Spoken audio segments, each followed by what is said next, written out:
Hello and welcome to the presentation video of Carrier Command Gaea mission. Some people may remember the original from 1988, on which this modern remake is based.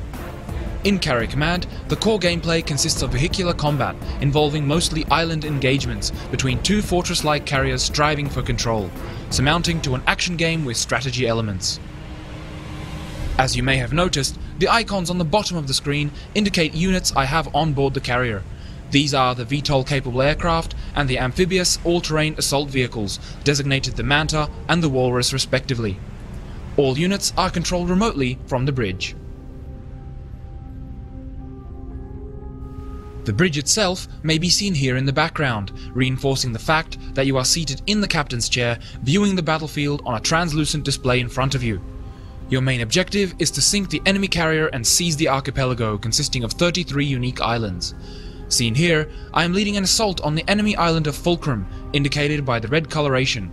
Simply put, blue islands are my own, while red belong to the enemy. Zooming in, I am able to make out the geography of the island, enemy encampments and bases, as well as units of the opposition. Prior to an assault, I would equip my units as required, giving them the necessary armament to carry out their mission. I will now arm my Manta with rockets, before sending it into combat. As I mentioned before, you may approach Carrier Command as a tactical real-time strategy, as an action game, or a seamless combination of both. Here, I have deployed my walruses and given them waypoints to an enemy target location, all from the tactical map. Alternatively, I may join the action directly by taking control of a unit myself and heading into battle. Using our convenient radial menu, I may also order my other Mantas to undock and assist my own, all without the need for waypoints. Additionally to first person, Carrier Command also features a third person perspective.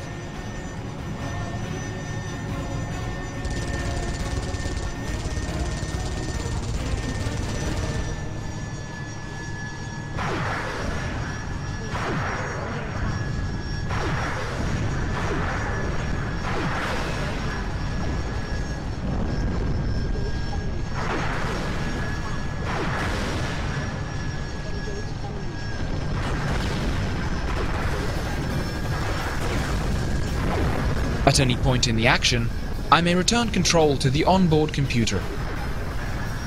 Switching between units, direct control, or computer control is all done seamlessly.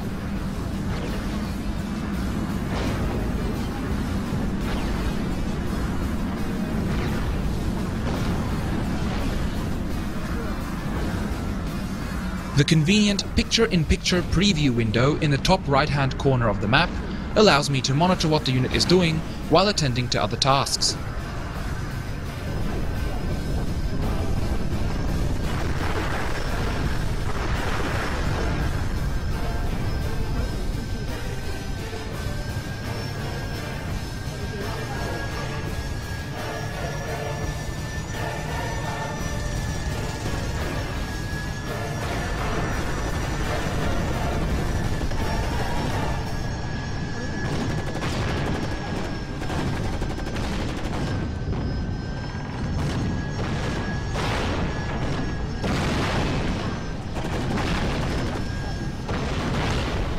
Should I lose a unit in the heat of battle, it may easily be replaced by producing a new unit in the production screen. Manta 3, low ammo. Here I may queue items to be built, which will be available on my stockpile island once complete. Herein lays another strategic element, island setup. An island may be configured to supply materials, produce items, or serve as a defensive stronghold. Although islands are set up to specific types by default, you may adjust them as you see fit, adding strategic depth to how you manage your island network. Items from the stockpile may be transferred to the carrier by a submersible supply submarine, or by sailing to the island directly. Once sent, the supply bark will make its way to the carrier in real time. The carrier may also be controlled manually. Whenever you feel combat operations on the current island are complete, or you have pressing matters elsewhere, such as defending your own island from an enemy carrier attack, you may choose to set sail. You may perform this manually, or you may take advantage of the carrier's onboard navigation system and instruct the carrier to sail to your selected destination. The benefit of this approach is that you make use of the carrier's internal time warp system, compressing time to significantly reduce the length of the trip. Overall, this is Carrier Command's core gameplay experience, present in both of the game's two distinct campaigns. As opposed to random island positions, configurable campaign options and virtually unlimited variability featured in the strategic campaign, Carrier Command's story-driven Gaea mission presents a more firmly defined, progressive gameplay experience, offering a tutorial as well as various special features and missions unique to this campaign. The cutscene currently playing on the screen is the intro sequence to the first section of the Gaea mission campaign. The story revolves around two competing factions striving for dominance, the UEC and the power-hungry APA. In a war that took place some time ago, Earth was left without drinkable water supply, and so a solution was sought elsewhere. The Gaea mission was meant to return water from a distant planetary system, restoring Earth to its former glory. Carrier Command Gaea mission is portrayed through the eyes of Lieutenant Mirik, a soldier of the UEC, and takes place in the decisive battle between these two factions in the Dead Zone, an archipelago on the planet Taurus. Sir, we crash-landed. AA defenses tagged us. Sir, no one survived. Things turn sour, however, when Mirik's drop pod is shot down, leaving his team stranded on the island Vulcan, where our story begins. Let's move out and clear that path. Understood, sir. Ready when you are. Immediately apparent is the fact that the game contains first-person shooter missions, which are in key sections throughout the storyline, where Mirik must leave his vessel to fulfill certain objectives in person, in this case, to get the carrier itself. These missions, while representing only a minor portion of the campaign, make the whole story more personal and close to the chest, as Mirik is not protected by the armored hull of the carrier when on foot. Whoa, bloody hell. Okay, let's keep moving. Taking a look at another scenario, we can see here that Mirik must disrupt APA artillery intent on destroying the UEC-owned island's installations. Engaging the enemy head-on seems to work, and the APA artillery quickly decides to abort, retreating from the island. While Mirik would love to finish the job, his colleague advises him of a higher priority target, a part to the Hammerhead nuclear missile system, which is essential later on.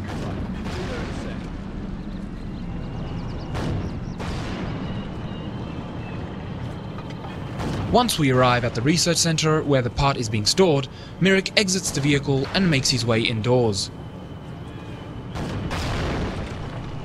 Personnel combat shield Mark II, minor incoming detected.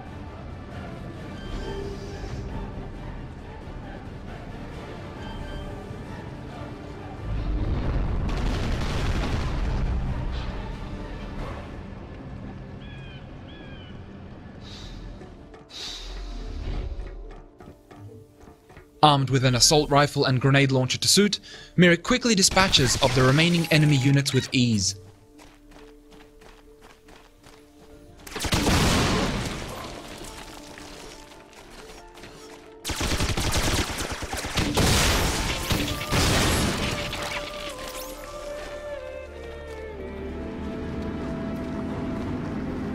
Packed with adrenaline-pumping action, no unit is spared when it comes to blasting through the opposing defenses to take down the fleeing enemy captain, as can be seen here, where Mirik takes control of the heavy weapons while his colleague does the driving.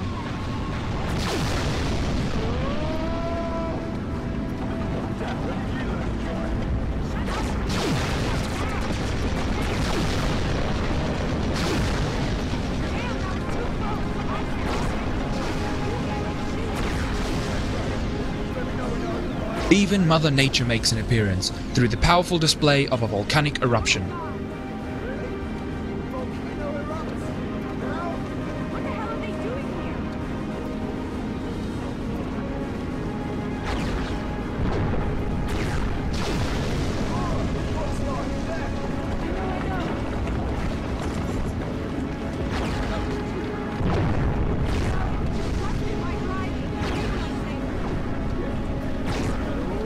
Fiery inferno or heavy rain, the chase continues in any weather conditions.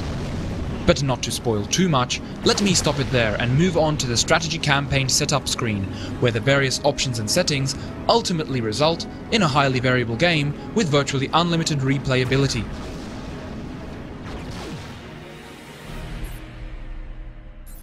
This is the strategy game setup screen, where you may configure various settings related to difficulty and also set the victory conditions. With this setup, I may be playing for an afternoon, where the enemy has practically no chance of defeating me unless I make a catastrophic mistake. Alternatively, if you're feeling more adventurous, this setup could take the rest of the month to complete, where every decision may lead to victory or defeat. We hope you enjoyed watching the Carrier Command Gaea mission presentation video. If you're eager to try it now, pre-ordering gives you direct access to the beta. We look forward to your comments and feedback on our Facebook, Twitter and YouTube pages.